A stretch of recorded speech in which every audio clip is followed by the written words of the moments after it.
So that's fine. ఎవరి through connect అయ్యారు మీరు విసోర్స్ కి?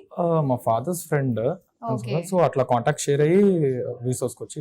నిజం నాకు ఒకటి అర్థమవుతుంది ఏంటంటే మౌత్ పబ్లిసిటీ గానే విసోస్ అంటే బాగా అర్థమవుతుంది కదా. సో ఒకళ్ళ ద్వారా ఒకళ్ళకి సో ఆ విధంగా అనమాట. Okay, congratulations. ఇంతకీ మీరు ఏం చేద్దాం అనుకుంటున్నారు అక్కడ?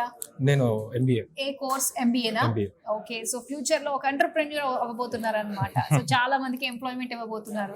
ఎస్, మన ఇండియన్స్ నుంచి ప్రతి ఒక్కరు కూడా అలాగా అందరూ కూడా ఎంటర్ప్రెన్యూర్ గానే ఆలోచించాలి, ఆ థాట్ లోనే ఉండాలి. Yes, thank you so much and all the very best అండి. Okay, continue. ఓకే, సో ఇలాగా ఈ ప్రాసెస్ లో అవుతూ ఉంటుంది, ఈ వీసా వస్తుంది, ఆ ప్రాసెస్ లోకి వస్తూ ఉన్నారు. సో మొత్తం వీసాస్ కి వస్తే ఒక హ్యాపీనెస్, ఒక పాజిటివ్ వైబ్స్ అన్ని కూడా వస్తాయి. సో ఇక్కడ కూడా చాలా మంది కూర్చున్నారు. సో చూద్దాం వీళ్ళు కూడా. హాయ్, స్టూడెంట్ కదా?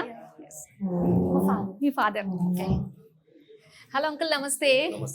ఓకే, సో వి సోర్స్ కన్సల్టెన్సీకి వచ్చారు.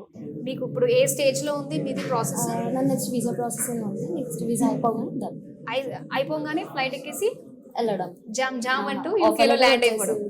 ఓకే, యూనివర్సిటీ నుండి. So next visa processing start అవుతాయి.